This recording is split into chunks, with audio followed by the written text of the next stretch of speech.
kenapa sih rebuilding di MU susah? Apakah rebuilding di MU doang yang susah? Ternyata enggak, teman-teman.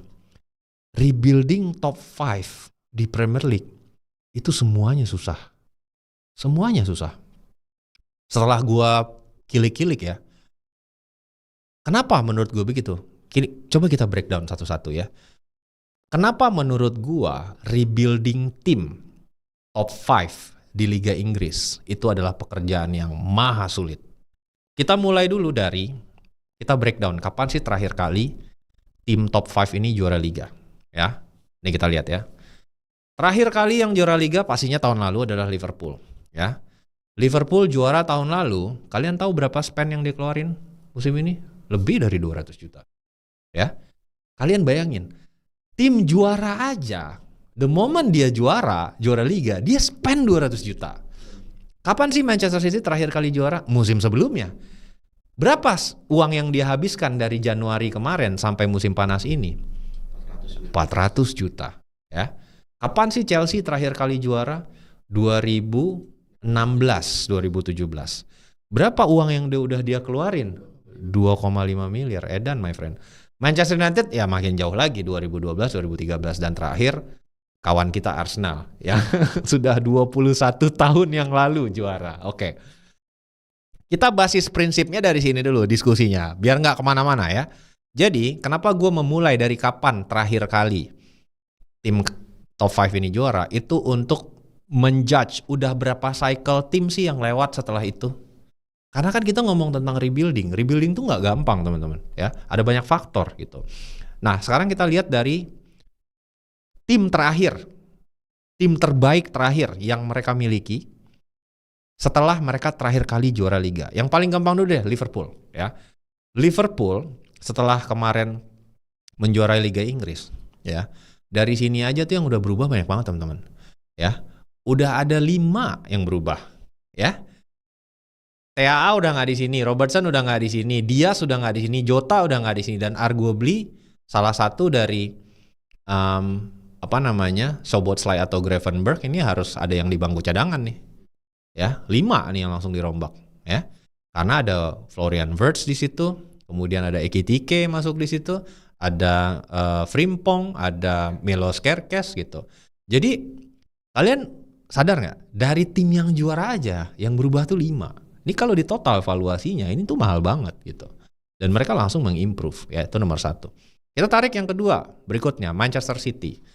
Ini adalah tim terbaik mereka ketika mereka treble, ya. Sekitar 3 tahun yang lalu, 3 tahun yang lalu. 2023, ya berarti 3 tahun yang lalu. Ya, udah mau 2 tahun yang lalu lah ya, hampir 3 tahun yang lalu. Ya. Siapa yang masih ada di sini? Walker udah nggak ada, ya. Gundogan udah bangku cadangan, De Bruyne udah pindah Napoli, Grealish udah pindah Everton, ya. Jadi sisanya itu 6 teman-teman, 6 sampai 7. Ederson juga bentar lagi udah nggak ada, ya udah bener. Sisanya tuh udah 5 udah dibuang gitu, ya. Jadi itu yang gue bilang, cycle-nya itu sudah habis ketika di sini. Cycle City ketika menjuarai treble itu akhir dari cycle-nya. Sekarang mulai cycle baru. Dia mencoba rebuilding, ya. Kemudian juara di musim 2024, gagal di musim 2025, turun lagi. Jadi rebuilding tuh nggak gampang. Lanjut lagi ke Chelsea. Ini lebih lama lagi nih ya. Chelsea itu terakhir 2016-2017. Ini tim terkuat yang dikepalai oleh Antonio Conte. Ya, Conte kan ini? Conte. Ya 3 back. Azpilicueta, Luiz, Cahill. Udah nggak ada semuanya di sini. Ya udah dari 2017, sekarang udah 2025. Itu udah 8 tahun yang lalu. Dan mungkin udah ada 3-4 cycle yang dia lewatin tanpa berhasil meraih gelar Liga lagi. Jadi kalian bayangin gak betapa susahnya rebuilding tim gitu ya. Kita lihat lagi deh Manchester United. Ini tim terakhirnya yang juara Liga. Gila men, Ferdinand Vidic masih main, udah pensiun sekarang. Rafael Evra, Tom Cleverley, Carrick, Rooney, Van Persie, Kagawa Valencia, dan kawan-kawannya. Ini yang terakhir Arsenal, nih lebih jadul lagi. Hangri masih main. Sekarang udah jadi komentator, udah jadi binaraga gitu. Jadi ya, oke. Ini yang pengen gue jelasin ke kalian ya.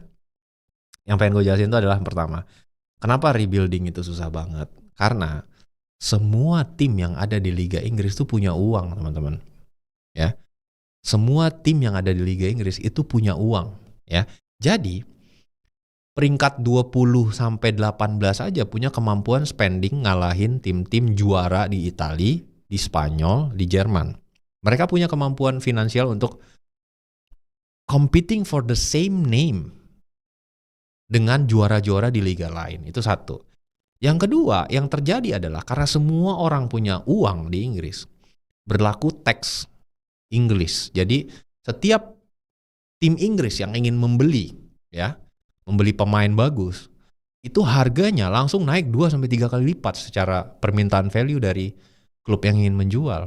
Jadi lebih susah mereka kalau mau rebuilding dengan rasional, karena di charge-nya tuh lebih mahal. Kalian nggak percaya? Coba kita liatin jumlah spending ya dari tim top 5 ini setelah terakhir kali mereka juara liga. Ini yang pengen gue emphasize lagi.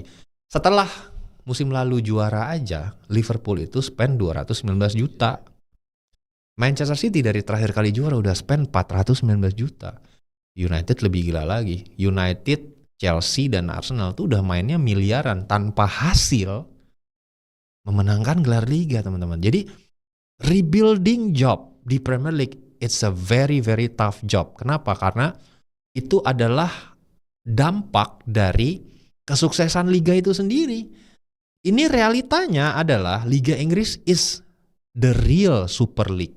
Revenue yang mereka terima itu terlalu besar. Sehingga ketika sebuah tim mencapai akhir dari cycle-nya, tim lain itu langsung take over. Karena cycle mereka juga udah mau mencapai puncak. Dan ketika mau catch up, itu susah.